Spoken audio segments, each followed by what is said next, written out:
తెలంగాణ ఉద్యమంలో ఆర్టీసీ కార్మికుల పాత్ర కీలకమన్నారు సీఎం రేవంత్ రెడ్డి. సమస్యలపై ఆర్టీసీ కార్మికులు సమ్మె చేస్తే గత ప్రభుత్వం పట్టించుకోలేదన్నారు. తమ ప్రభుత్వంలో ఆర్టీసీకి ప్రాధాన్యత ఇస్తున్నామని చెప్పారు. సోనియా గాంధీ ఇచ్చిన హామీని మొదట అమలు చేసిన ఘనత ఆర్టీసీ సంస్థదే అన్నారు సీఎం. మహాలక్ష్మి పథకంలో భాగంగా మహిళలకు ఫ్రీ జర్నీ కోసం 500 కోట్లు ఖర్చు చేస్తున్నామన్నారు. 100 కొత్త బస్సులను ప్రారంభించారు సీఎం. మహిళలకు ఫ్రీ జర్నీతో ఆర్టీసీ ఆదాయం పెరిగిందన్నారు డిప్యూటీ సీఎం బట్టి విక్రమార్క, మంత్రి పొన్నం ప్రభాకర్.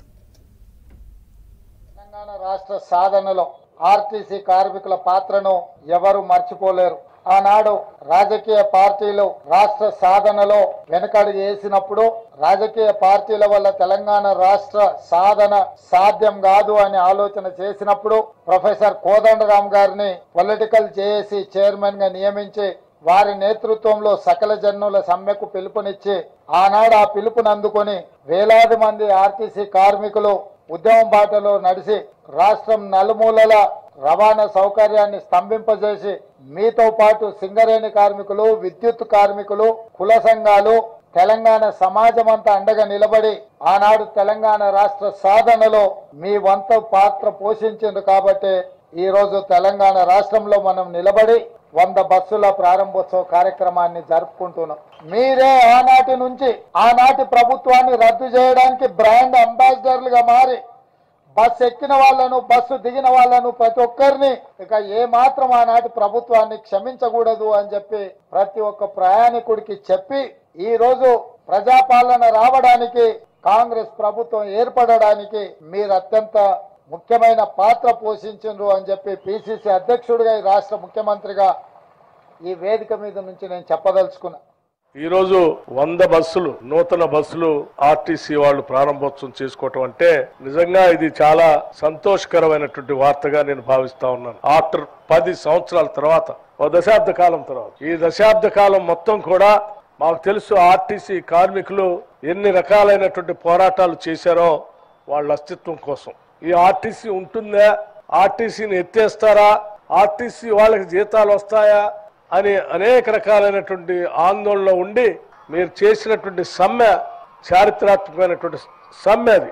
అటువంటి సమ్మెను కూడా ప్రజాస్వామ్యయుతంగా మీరు చేసినటువంటి సమ్మెని ఉక్కుపాదంతో అనగదొక్కి అసలు ఇక్కడ స్వేచ్ఛ కానీ మాట్లాడేటువంటి వాళ్ళ హక్కులు కానీ ఏమీ లేవని కాలరాసినటువంటి చరిత్రను మీరు గతంలో చూశారు.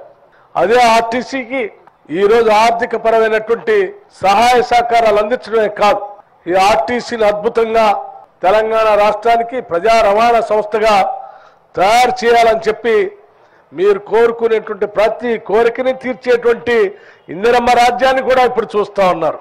ఆనాటి ప్రభుత్వానికి ఈనాటి ప్రభుత్వానికి ఉన్న తేడా అది. గౌరవ ముఖ్యమంత్రి గారు, అయ్యా ఆర్టీసీ మనం అధికారంలోకి రాకముందు 4 సంవత్సరాలు ఈడి ఆనాటి ముఖ్యమంత్రి బంధువు అయినటువంటి ఆయన రిటైర్డ్ ఈడి పెట్టుకొని సంస్థ యొక్క ప్రగతి ఏ విధంగా దిగజారిందో మీకు తెలుసు.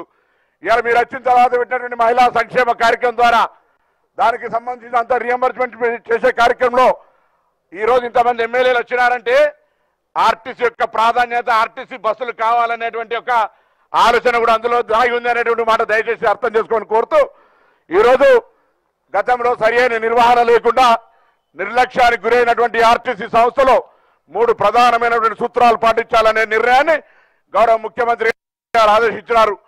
ఒకటి, సంస్థ పరిరక్షణ, సంస్థ ఆస్తులచే ఎక్కడ కూడా ఆక్రమణ జరిగినా ఉక్కు పాదం మోపి ఆర్టీసీని పరిరక్షించుకునే బాధ్యత అనేటువంటి ఒక మాట అయితే, ప్రయాణికులకు సంబంధించిన సౌకర్యం ఎక్కడ కూడా ప్రయాణికులకు అసౌకర్యం కలగద్దు, అది బస్ స్టాండ్లు కావచ్చు, బస్ స్టేషన్లు కావచ్చు, బస్ డిపోలు కావచ్చు అనే ఒక అంశం అయితే, కార్మికుల సంక్షేమం అనేటువంటి ఆలోచన ఇవాళ 2013 నుంచి మనకు సంబంధించినటువంటి బాండ్ల రూపంలో ఉన్నటువంటి అంశాన్ని గౌరవ ముఖ్యమంత్రి గారు తీసుకెళ్లగానే ఇవాళ తెలంగాణ రాష్ట్రంలో ప్రజల పరిపాలన రావడానికి ఆర్టీసీ కుటుంబాల యొక్క భాగస్వామ్యం ఉంది.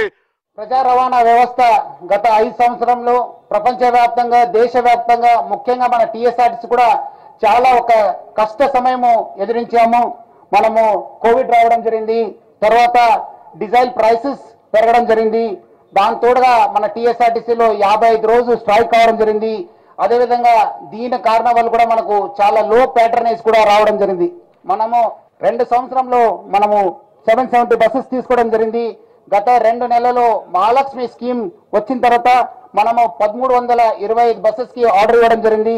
దాని భాగంగానే ఈ రోజు 100 బస్సెస్ ఈ రోజు ఇనాగరేట్ కావడము చాలా అంటే చాలా సంతోషం అనిపిస్తుంది. డెఫినెట్లీ ఈ బస్సెస్ వచ్చే మేడారం జాతర కూడా బాగా హెల్ప్ అవుతుందని చెప్పి నేను ప్రజలందరూ కూడా తెలియజేస్తున్నాను. షార్ట్ బ్రేక్ తీసుకుందాం. Stay with us.